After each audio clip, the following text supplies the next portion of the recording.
पंजाबी में कहावत है, सास चंगी होवे या ते दीवार ते टंगी होवे।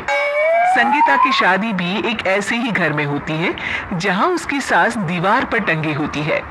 ससुर और पति शादी के पहले दिन उसे सास की फोटो के सामने ले जाते हैं, जहां ससुर जी कहते हैं, बेटा बेटा संगीता, ये तुम्हारी सास थी, बहुत नेक और भली, लेकिन थोड़ी गुस्सैल थी। गुस्सा आने पर सब तहस नहस कर देती थी, पर अब ये इस दुनिया में नहीं है। हाँ संगीता, माँ होती तो तुम इनकी कोई बात टाल नहीं सकती थी, वरना तो माँ घर में भूचाल ले आती। संगीता मन में खुश होती है कि अच्छा है कि ऐसी औरत अब इस घर में नहीं है, लेकिन दिखावे के लिए वो जैसे ही सास की फोटो के सामने हाथ जोड़कर खड़ी होती है, ये क्या? सास उसे देखकर मुस्कुराने लगी। संगीता आंखों को मलकर एक बार फिर से देखती है, लेकिन फिर सास के चेहरे का भाव, भंगिमा यानी एक्सप्रेशन बिल्कुल बदले होते हैं। वो अपने पति और ससुर को कहती है, माँ की तस्वीर तो स्माइल कर रही है। ना ना बेटी, ये कैसे संभव है? जरूर तुम्हें कोई गलती हुई होगी, ऐसा कैसे हो सकता है? लगता है तुम शादी की सारी फॉर्मेलिटी करते करते थक गई हो, तुम्हें आराम की जरूरत है संगीता।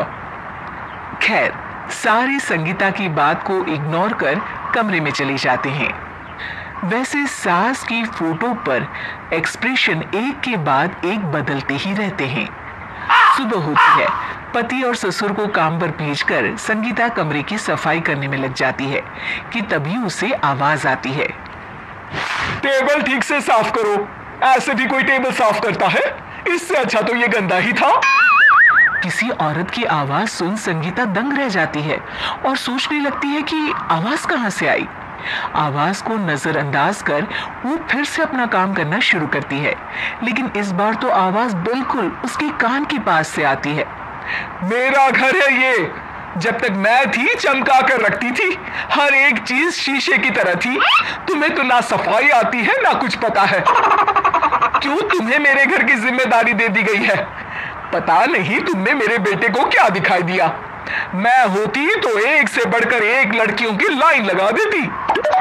अब संगीता को समझने में देर नहीं लगी कि ये आवाज किसी और की नहीं बल्कि उसकी सास की है, जो दीवार पर टंगी है। वो उसके पास जाती है और कहती है, नमस्ते सासू माँ, मुझे तो कल ही लग रहा था कि दीवार में कुछ काला है। वो दीवार नहीं, दाल होती है पगली। सही पकड़े हैं सासू माँ। तो क्या हो गया आपको जो आप यहाँ भी चैन से नहीं बैठी हैं? सुना मैंने आपका व्यवहार काफी गुस्से वाला था। चुप रहे तू, ज्यादा बकर बकर ना कर। घर का काम करना तो आता नहीं, आई है मुझसे बहस करने। हाँ देखिए सासू माँ, मैं आपसे साफ साफ कह देती हूँ, मुझसे पंगा लेने की कोशिश मत करिएगा। तभी पीछे से संगीता का पति आता है। अरे संगीता, किससे बात कर रही हो? कौन है वहां? संगीता की सास की फोटो फिर से पहले जैसी हो जाती है। आपकी माँ से कह रही थी कि मुझे काम करना आता। अरे संगीता, माना सास के ताने हर बहू को अच्छे लगते हैं, लेकिन यहाँ तो माँ है ही नहीं। तुम तो फोटो सही। तुम भी लाजवाब हो संगीता। किसी को विश्वास नहीं होता कि संगीता अपनी मरी हुई सास की फोटो से बात करती है। वहीं आए दिन संगीता की सास संगीता को किसी न किसी बात पर आते जाते ताने देती। संगीता को भी अब सास के तानों और उनसे बात करने की आदत हो गई। वो कभी खानदान की कहानी तो कभी तीज त्योहार कैसे मनाएं या किसी व्यंजन की रेसिपी सास से ही पूछती।